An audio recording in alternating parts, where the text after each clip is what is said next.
现在的受众更期待独立自强的女性，所以我们需要你摒弃掉原来柔弱被动的圣女形象，重塑一个热爱音乐、拥有梦想、敢于追求梦想，将幸运伴随歌曲传递给所有人，充满活力的战斗天使。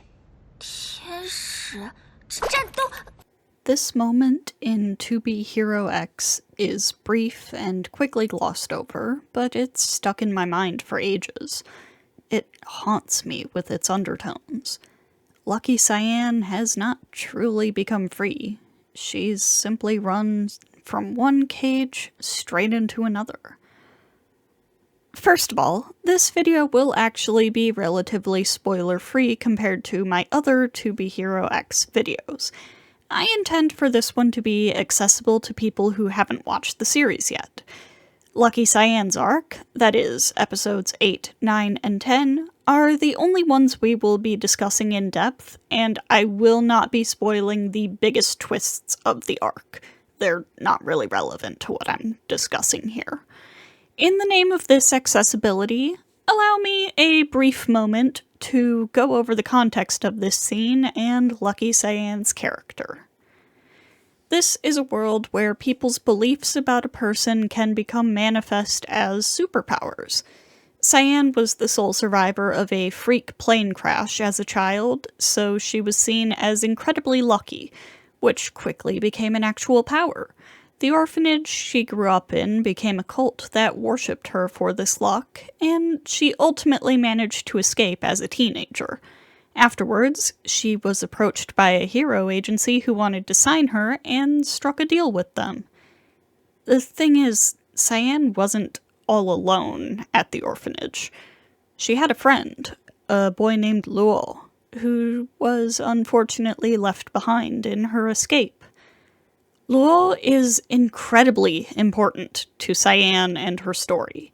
He showed her that her luck doesn't need to define her, taught her the joy of music, and gave her the courage to rebel against the restrictive sacred maiden role and escape. Cyan was never even interested in becoming a hero. She agreed to join an agency because they promised to help her find and rescue him. And then we come to the beginning of episode 10, where Cyan is being introduced to her new hero persona. Ken, an agent of this company, says this to her. 现在的受众更期待独立自强的女性，所以我们需要你摒弃掉原来柔弱被动的圣女形象，重塑一个热爱音乐、拥有梦想、敢于追求梦想，将幸运伴随歌曲传递给所有人，充满活力的战斗天使。天使？战斗 And it makes me feel insane. It disgusts me on so many levels. To Be Hero X is no stranger to the concept of what I'm calling girlbossification. That is, putting successful women on a pedestal and demanding a certain image of them. It's a theme we see repeated more strongly in Queen's arc. This idea that to be strong, a woman must fit a specific mold. Confident, self-assured, self-sufficient, self. And, of course, she must still appeal to the audience in some way. Being strong isn't enough, she must be beautiful as well. A battle angel, as it's so eloquently put here. Every time this concept comes up, the show is in criticism of it, and this moment is no exception. Make no mistake, the agencies that represent heroes are not good organizations with good intentions. At best, they're soulless corporations, only focused on profit. Independence is framed as the ideal, but Cyan's arc and character are all about how that simply isn't true. She would not be where she is without Luo's friendship and support. 他教会了我弹琴，让我爱上了音乐，令我知道了，原来唱歌也可以是一件很幸福的事。And she in turn provides crucial support to her friends and fans. 我深信小琴给人们带来的，一定是希望和美好，因为我从她的歌声里，第一次听到了自己内心从未有过的声音。谢谢你，小青。Cyan is first and foremost a musician. Her fans are far less interested in her hero activity than they are in her concerts. One of her songs, My Color, a song which was originally written by Luo, is plot relevant in no less than 4 separate arcs, including her own.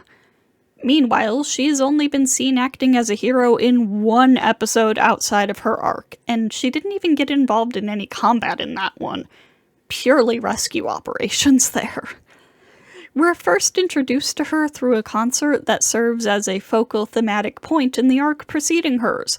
Why does she need to be a battle angel? Just let her be a singer. A singer who loves her friends and wants to bring people joy with her music. And there's a second, much more insidious layer to this whole thing, too. The part about her past image as the sacred maiden being weak and passive.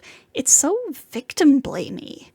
She was raised into that cult, and it was her own courage and agency, supported by her friend, that led to her escaping that. Instead of celebrating her actual strength, they try to bury her past as if it's shameful. I guess being raised in a cult and actively choosing to rebel isn't advertiser-friendly enough. They want her to be strong in an uncontroversial, squeaky clean way, not the reality of the situation. And the worst part of all of this? In-universe, her agency, DOS, is known for its so-called feminism. It's something of a hotspot for female heroes, home to 2 of the 3 current women in the top 10, as well as the second ever woman to hold the illustrious title of Hero X. It's to the point that a rival agency even adopted a much more masculine image in direct response to this. We see here that all they really care about is the image of feminism, though, not actually supporting women. Cyan was a teenager when she came to her agency, somewhere from the ages of 14 to 16, with almost no real-world experience. They found her homeless, busking on the streets to get by, and desperately trying to shake the image of the Sacred Maiden, presumably at least in part so that her past abuser would not find her again while she was vulnerable. They also found her emotionally vulnerable, as she was all alone with no idea if her only friend was even alive. Of course she said yes to their offer. What else could she have possibly done? And it seems like in the years since then, as of the show's present day, she's 21, she hasn't questioned or pushed back against any of it. She's maintained a very comfortable position since the end of her story arc, but we know what her agency is really like, past the paper-thin veneer of a friendly work environment and feminist image. I'd love to see this issue tackled in greater depth in Season 2. I want Cyan to realize that a gilded cage is still a cage. Nothing's really changed except the decorations. Thank you for watching! This one's a bit of a shorter one, but I really wanted to talk about this scene a little since I feel it goes very under-discussed. If you're new here, I have several other short video essays about To Be Hero X, as well as a full reaction to the series along with my friend Mary Melody, here on this channel, along with a few other reactions you might enjoy if you like TBHX. I've done Link Click, I've done The Summer Hikaru Died. That's kind of it right now. This is also my second channel. My main channel, which is home to Let's Plays and gaming streams, is linked in the description. Let me know what you think of this, and also let me know if there's anything else you'd like to hear me talk about in the comments down below. And with that, I hope to see you all next time.